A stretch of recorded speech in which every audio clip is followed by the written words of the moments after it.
at the UFC Apex in Las Vegas. We have Steve Mean Machine Garcia versus David Onama. Yeah! Woo! Let's go. Woo! It's a big deal. And I don't know about y'all, but I just love the Apex. Like, just the comfortability of watching a fight card happen in the UFC Apex. We're going to hear the thump of the shots and the fat of the bones, dude. That's where I like to watch fights. I don't like a crowd in the background making noise, making the fight more entertaining and exciting. I don't like that, man. No, I like the Apex. I like the Apex. It's where hardcores really like to watch fights. But if you couldn't tell, I am being sarcastic. This is a horrible fight night card. And it's in the Apex, which, I mean, if we're going to do a horrible fight night card, let's do it in the Apex. But what are we doing? Like, if we're going to have, like, let's talk about the whole Apex horrible fight night situation we're still enduring as UFC fans. So, I have figured out there's so many fighters on the roster, right? And why they do almost a card every weekend, and they have these horrible cards here and there, is because of ad revenue, and the advertisers pay more to have those ads run on a Saturday, and that's what's in the deal with ESPN. But if I'm the UFC, and I'm putting these subpar cards on a Saturday night, why wouldn't you think to yourself, okay, obviously these cards are bad. Like, it is not, like, whoever is controlling, because we know it's not Dana. Dana only, John Jones, that's all his job really is. But whoever is orchestrating these horrible fight night cards, how does it not pop into your head? Why don't I put this on like a Tuesday or a Wednesday where there's no football, Monday night football, Thursday night football, or even a Friday night? I mean, that's better than a Saturday night. But like a Tuesday evening, Wednesday evening, this fight card's on and I don't got anything going on that weeknight, I'm probably tuning in as a UFC fan. But I'm a huge UFC fan. I have a UFC MMA YouTube channel. I had spit on my lip. And I'm a loser. I have no friends. So I probably would watch the whole thing Saturday night anyways. But, say if I had a social life and friends, dude, it's Saturday night. I'm probably going out and doing something else. I'm not watching this. And that, I'm being, like, me. This is me as a huge UFC MMA fan. And maybe in the comments I'll get, oh, you're not a real hardcore watching this fight night card. You're not a real hardcore. Well, for one, I'm doing it because I'm trying to have a successful YouTube channel. Like, I would rewatch some of the fights even if I missed it, even if I didn't even have a YouTube channel. Probably less likely to rewatch some of them. But, like, when I will probably miss some fights on this card Saturday, I'll probably end up watching the whole thing, though. Again, I'm a loser. Again, but, where was I? Yes, I totally lost what I was talking about. I'll probably watch the whole thing, but that's for other circumstances. Say if I had someone who loved me. My parents love me. Jesus loves me more than anyone, of course. But like a lady friend, a girlfriend, a spouse of some sort. Dude, like, I'm doing something else. I'm going to dinner. I'm going to the movies. Friggin', going out to eat. Get a little nice steak dinner. That's what I'm doing Saturday evening instead of watching this abysmal trash. And it is. But it wouldn't be abysmal trash if it was on a Tuesday night. It wouldn't be. That would actually be a good idea, in my opinion. And I think that's a pretty solid opinion. You're for sure going to draw more viewers. Live viewers on a Tuesday night compared to a Saturday night with this type of card, you're for sure pulling more viewers on that Tuesday night. I don't care what people say. I truly believe that. And, like, they're doing all these crappy cards because they have so many fighters rostered at the moment. And, I was like, well, cut some of these guys. Well, I understand UFC, hegemon, monopoly, which, not monopoly in the way of someone like take down the UFC. I like most of the UFC business model in a lot of ways. So, not saying that whatsoever. But what I am saying is there's a lot of fighters on the roster and they have to fight. Okay, I understand that.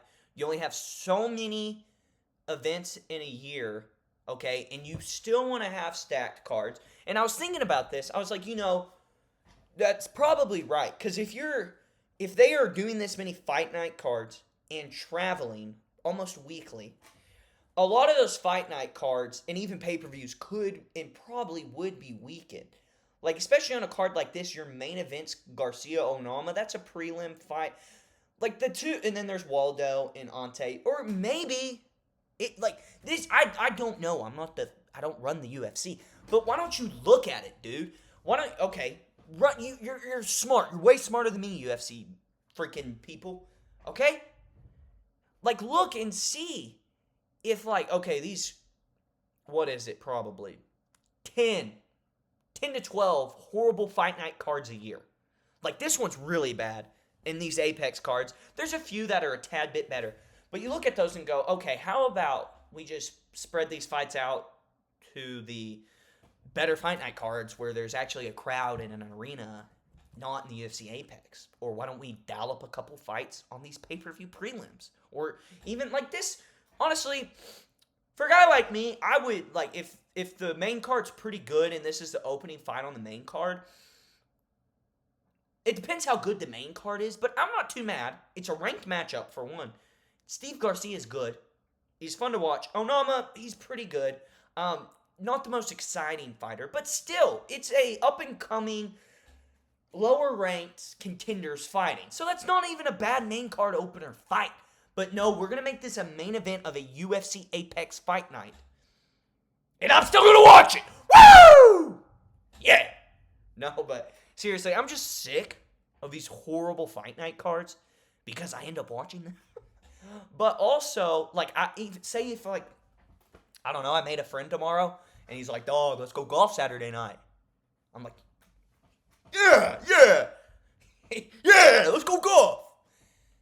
But because I'm a UFC fan, I'm still going, I wonder what's going on in the fights. And I'm pulling out my phone and I'm watching the fights on the phone. Like, what are we doing? Just make this better for everybody. Better for literally everybody. And fix this issue. Either keep the cards how you want to do it and almost weekly. Put them on a Tuesday. So we're not forced to either give up a Saturday or miss the fights. Everybody wins there. You're getting more live viewers. Or get rid of the stupid Apex fight nights, or at least just, because I think next weekend's even worse. I'm pretty sure it is. But even if you keep, these bad cards, just make at least less of them, man. We're going back, and, I don't know. I'm just sick of it, really. And I was like, I'm going to try to, get some ideas, talking points. We're just sick of it. Let's stop this madness, man. Excuse me. But now that I got that rant out of the way with the UFC Apex Fight Nights, I'm going to go ahead and get into some picks and predictions for UFC Fight Night Garcia Onama at the Apex. Woo! The Apex, yo. Yeah. This place is sick, man. I can hear that freaking thump of that leg kick, dog. Whoa. I'm Joe Rogan, and I love to watch fights at the Apex. Dude, that's another thing. I know y'all for sure seen Rogan's take. Man, the Apex is just an intimate spot to watch these animals, big, juicy, meaty, muscly guys fight each other. It's not. It was cool for, when the pandemic was happening. For one, because there was nothing else on and this was on. It was cool because we hadn't seen it before. It was cool. But is it better than a crowded arena? When knockouts happen, when crazy barn burners happen, when somebody gets their arm snapped in half with an armbar, is it cooler than Apex? No! No, not even close, dude. That's such a retarded take. Even though I'm kind of retarded. Shout out Alex Jones, no lie. But yeah, let's get into the previews. Man, drop a comment below your opinion on the Apex fight nights and these crappy fight nights. Or, there was something else I was going to say, but I forgot. Yeah, let's go ahead. move on to the predictions. I'm not doing all of these fights. Some of these fights really have no value to them whatsoever for anything meaningful. Like, really, all of them are, you could say the same thing. But some of these are like guys who are going to fight 2 or 3 times, be mid, and get cut. So why? I'm just not doing that. Look at that broad, huh? All right, let's start with Phil Rowe, Seong Kyung Ko. Am I saying that right, my Korean boys? I'm taking Ko, first round KO. He looked like a monster against Oban. Very explosive. Almost said expowerness. Very explosive and powerful guy in Seong Kyung Ko. And Phil Rowe, he's coming off the win against Angelusa. Now, and he won that fight mainly off of just being better conditioned and controlling his pace, pressure, attack better, just like veteran type stuff. That's how he won that fight. He's 11-5. He's not that great. He's a good grappler, but he leaves his hands down like because he's tall and lanky. He fights with his guard almost here. Seong Kyung Ko, his blitzes looked pretty like technical against Oban. So give me Ko by first round KO. I know his cardio isn't too tested or anything like that yet, but I just have I feel like it's 75% chance Rowe gets knocked out in the first with what I've seen from Seong Kyung Ko. So give me Ko by first round KO. Word. Moving on, skip that fight. Moving on to Caitlin Vieira. Y'all for sure thought I was. If you watched this channel, you thought you're probably this guy. He's like, he's skipping Vieira. Only the real hardcores make a picks and predictions video about Caitlin Vieira and Norma Dumont. No, I mean, women's bantamweight's disgusting at the moment. It's horrible. But this is an important fight for the division. And I think Norma Dumont's actually pretty good. I think her style on the feet is very, how should I say, meta for women's bantamweight MMA in any matchup, excluding Kayla Harrison, probably. So I'm taking Dumont by decision over Caitlin Vieira. Dumont has made a lot of good improvements since her debut. She fought at 145, first coming in when that was still kind of sort of whatever that ever was, the 145 women's division. Still sort of kind of a thing, you know? And Dumont fought there, but as she started making weight at 135, she's made significant improvements. She has a physicality advantage over not only Vieira, but pretty much anybody in the division, bar Kayla Harrison. And Vieira, most of her wins come on being the more physical lady, having the physical advantage, being stronger in those clinch positions. And she's lost to usually those more experienced, well-rounded, top, like, 5-ish kind of, or just, like, you know, pretty good women. And she's been in that top 8 range for a while now. But she usually loses to those girls above her. And I think Norma Dumont's better than a lot of the girls Vieira's lost to. And like I said, I think Dumont, her way of getting in and out with the strikes and actually having like solid combination technique, she's good on the feet. I like her a lot in this fight. I think this is a easy pick. Norma Dumont by decision, no question. Also, Dumont, attractive. You know, it wouldn't be bad for her to win the belt. She's not bad to watch either. Like, and I know people are like, this guy's sexist, whatever. No, I just make fun of women's MMA because most of the time it's not that good. Not because they're women. I mean, you can make jokes about that because it's funny. But that's not why. It's just boring. But, like, the Janja Doroba Dern fight. It was a pretty good fight. It was not bad at all. I enjoyed watching it. Was it crazy or nothing? But I enjoyed it. I think this may be an enjoyable fight as well if Vieira decides to exchange. But I could also see Dumont just getting the better of her and Vieira being very hesitant. Because that's another thing in women's MMA. When they lose, like, the first 1 minute of the fight, they usually just stop fighting and just try not to get finished. So that's another reason I hate on it. But, bar none, I like Norma Dumont. I'm a Dumont fan, if you will, please. Yeah, give me Dumont. I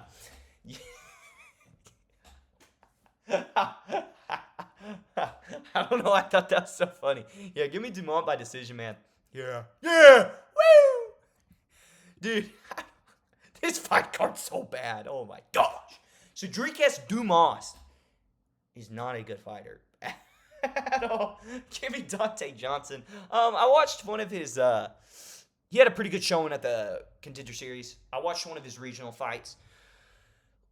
Decent combinations on the feet. Can throw kicks actually pretty decent as well. I haven't seen too much of his grappling game. I don't think you got to worry about that against Cedricus Dumas. Johnson knocked out a heavyweight, so he has decent power. That'll probably carry, Even the guy was not very good at all and flubby and flabby. Nevertheless, though, knocking out a 200, I think he was about 245. Knocking out a 245 guy, you're fighting at 185 now. That power has to be pretty good. I'd imagine, taking a bit of a flyer on it. But give me Dante Johnson. I don't think Cedricus Dumas really offers anything besides being somewhat athletic and has a few fundamental skills that are okay. I think he has nothing else in his game or to the UFC, the 185 division in general. I'd cut him. He's a criminal, obviously not a good person. Yeah, give me him. I do worry, though, because Johnson's boxing defense looked awful. Was getting tagged here and there by a slow, flabby guy. But Johnson's somewhat fast himself, so I'm kind of banking on him getting the finish just before Dumas can really do anything. Give me Dante Johnson by KO. I'm not going to give you a round, though, because he's a weird fighter. I mean, I'm interested. Like, I'm hyped for this debut. Or whatever, man. This is stupid. God. Moving on. Let's go ahead and get to the main card, man. Alan Nascimento taking on Cody Durden. Give me Alan Nascimento. Cody Durden, most of his UFC losses are by submission. Nascimento is pretty freaking good on the ground. He seems to be able to get there and finish guys a lot in his UFC run. Or, he hasn't fought a whole lot, but a lot of the times he has been able to do that. Cody Durden will offensively engage in the grappling for sure, but I trust Nascimento in a 3-round fight at flyweight to find a submission on the ground at some point against a wrestler and Cody Durden for the most part. Nascimento's striking is meh. So is Durden's, though, so I'm not too worried about that. Maybe this turns into a nice scrap on the feet as well. But I'll take Nascimento by submission. I don't like Durden. Most of his losses in the UFC are by submission. Taking on a guy with, I think, almost all of his wins by submission. Good grappler. Long, lanky, finishing ability. He likes to go out there and sub guys. I like that. Give me Alan Nascimento. For sure, man. Dude. Chuck Buffalo taking on Daniel Frunze. He's from Romania. Wait, I think I almost said, is gypsy a slur? Or is that, I better figure out what gypsy means. I don't even know what it means, really. Should we, at the end of the video, we're going to Google what gypsy means, okay? We're going to figure out gypsy. I kind of know what it means. I think it's like Romanian people, Peaky Blinders, I consider myself smart. I should probably know that. But give me Chuck Buffalo, man. I like his experience in the UFC. Frunze, I think he's only fought once. And he had a loss to someone not good at Reese McKee. Yeah, the Irishman. Lost to Reese McKee. Reese McKee just lost to Axel Sola. That was, it wasn't a bad fight necessarily, but both of them looked so low level skill-wise. Frunze lost to Reese McKee. Automatically, I'm like, yeah, give me Radke, dude. I mean, he has experience in the UFC. Decent finishing ability on the feet against guys around the same level, lower level as him. I think Frunze's lower level than Chuck Buffalo, Charles Radke. So I like Charles Radke by a finish at some point. I like him to knock Frunze out. I'm going to be honest, I don't know much about Frunze, but I do know he lost to Reese McKee. So give me Charles Radke. Has the experience. I mean, and if you think about Chuck Buffalo, I'm pretty sure his only 2 losses are to Mike Malott and Carlos Prats. Aren't horrible losses in hindsight, for sure. Wasn't the best look, though, getting knocked out by Mallet, in my opinion. Nevertheless, though, you can always get better. I think Radke's actually not that bad. I think he's pretty decent. I think he'll be a staple in the welterweight unranked for a while. Maybe get on a win streak at some point. I really don't think he's that bad. Just the eye test, So give me Radke by finish at some point. Yeah, that's the pick for sure. Man, I'm skipping that fight. Jeremiah Wells taking on Thimba Garimbo.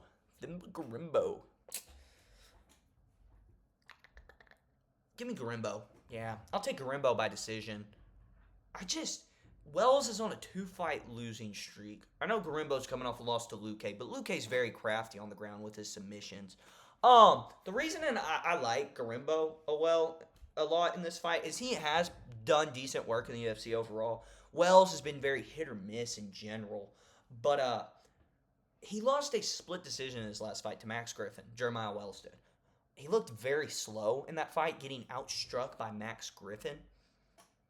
Thimba Garimbo, usually, like, he's a decent striker, decent kickboxing.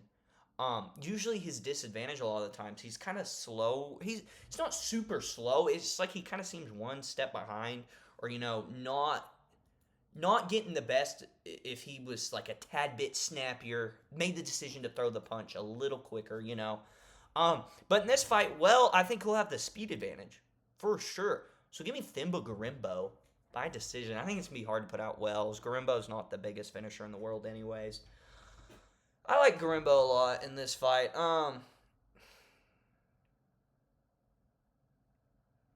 This is such a bad fight card. This is so bad. Like, I'm over here like, Garimbo Wells. This is so bad, man. Is that a good Cyril Gone laugh? Moving on. To Waldo Cortez Acosta and Ante Delia. I'm kind of excited for this fight. It'd be a sick prelim on a freaking pay-per-view, dude. Not a freaking co-main on a fight night in the Apex. For goodness sake. Give me Ante Delia. First round KO over Waldo. And here is why. I think on the feet, athletically wise, I'll think they're going to be somewhat even. I would give Acosta the slight hand speed advantage. Probably speed advantage in general. But Delia is a lot more capable of mixing up his combinations, mixes and calf kicks here and there.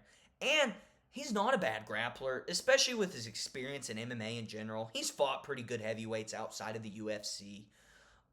Coming off a massive win over Marcin Tybura. Cortez Acosta beat Spivak, lost to Pavlovich. I think we could see a similar fight to the fight with Pavlovich, except Delia finishes him, because Pavlovich has just been in this weird space since he's lost to Aspinall, then Volkov. But I like Ante Delia here a lot, and I think that grappling, if he doesn't knock him out in the first round pretty quickly, I think mixing in that grappling in general is a great idea. I think he'll have a significant advantage over Waldo Cortez Acosta there on the ground. Also, if he's not getting what he wants on the feet, it's a good resort to go to is to engage in the grappling with Cortez Acosta, just with his inexperience in MMA in general. And Delia is not a slouch on the ground whatsoever.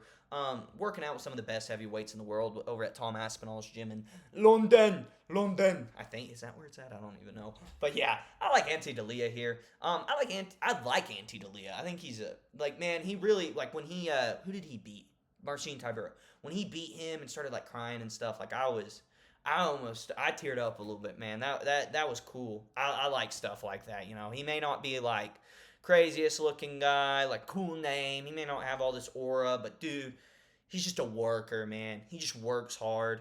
He wants to go out there and win fights. I like that. I appreciate that. Bring some skill and new blood into the heavyweight division as well. I'm a Delia fan at this point, guys. Ante Delia by knockout. Woo! I thought someone was looking at me in my window. I'm on the third floor, so I don't know if that would happen really. That's all I was gonna talk about on that one. I was just making sure, checking my notes. Moving on to Steve Mean Machine Garcia taking on David Onama. I love Steve Garcia in this fight. I think he is a lock. Is there odds on here? I thought maybe there'd be odds. Dude, I think Steve Garcia is a lock. I think Steve Garcia is good. I think he's a top 10 featherweight right now. I think he's that good. David Onama point fights a lot. He goes out there and looks to win on the scorecards. He doesn't look to inflict punishment on his opponent, damage, or put them out, submit them.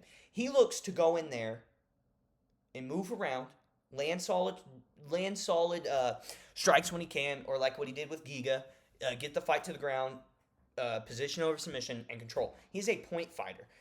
He doesn't push the pace. He's on his bike a lot. Steve Garcia he's kind of like he's almost like a Walmart Max Holloway in a lot of ways, if that makes sense. He goes forward. has solid footwork, quick hands, long arms, mixes up his strikes, throws nasty kicks up the middle, looks to finish, even though he doesn't finish like his last fight, he didn't finish Cater. But man, he walks his opponents down. I don't think David Onama will like that at all. I don't think he'll like being forced to his back being forced against the cage at all times. I think Steve Garcia is going to put the shots together to put Onama out at some point. I just don't think Onama's like a fighter's fighter. I think Steve Garcia is. He's a dog, man. I like how he puts pressures on it. I like how he will, if he stays to the same approach he does in most of his fights, he will pressure Onama. And Garcia's pressure and pace is a little slower, even though usually a lot of the times when he's won and gotten the best of his opponents, he is pushing the pace. But I'm hoping to see in this fight him push the pace even harder against Onama. I don't know how. I'm not necessarily questioning Onama's cardio, but his willingness to be able to endure is what I'm questioning. And his ability to counter-strike off the back foot, which is where I think he will be fighting for most of his time in the octagon. Steve Garcia, long arms, long legs. I like his chances of defending any grappling offense of David Onama. I don't think Onama's grappling in general is that great to begin with. I just think Giga is that bad on the ground. So give me Steve Garcia by knockout. Fourth round knockout. Yeah, he'll break him in the third, finish him in the fourth. I like that a lot. Somewhat excited for. I like Steve Garcia. I'm low-key a fan. I think he's fun to watch. He's good too. I think he's really sharp. So I like this fight a lot. Don't be surprised you see Steve Garcia next year in like a championship eliminator fight. I think he's that good. And with guys getting older in the featherweight division, I like his chances to go close to the top. I don't think he's good enough to be champ, but I think like he could live in that 10-6 range for a long time in the UFC. So give me Steve Garcia by KO, fourth round. Well, that's the card. Oh yeah, bonus content. What is a gypsy, or what does gypsy mean? All right, we're learning together, guys. A member of a people originating in South Asia and traditionally having a itinerant way of life, living widely dispersed across Europe, North and South America, and speaking a language Romani, that makes sense, that is related to Hindi, a Romani person, or a nomadic free. See, I knew that they like moved around a lot, so like gypsy kind of means Romanian. And that, what does that say? South Asia. Gypsy narrative. Often an inaccurate term for various nomadic and traveling groups. Okay, so it seems like people kind of use it. Oh, Reddit is generally a foreign. Oh, okay. That's why they owe it. Oh, that makes sense. Okay. Well, hope y'all guys enjoyed the word lesson. Yes. But guys, let me know what y'all what y'all be thinking about my picks for this UFC Fight Night, Garcia Onama. Let me know what y'all think about my rant on the UFC Apex cards and the quality in general. Let me know what y'all think, if y'all agree, like if we're going to have these cards moving to Tuesday, something like that, or just getting rid of them, having less fight cards, but having more stacked, like, yeah. Y'all know what I'm trying. You know what I said. If you've watched this far, I love you. God bless you. Thank you for watching this video this far.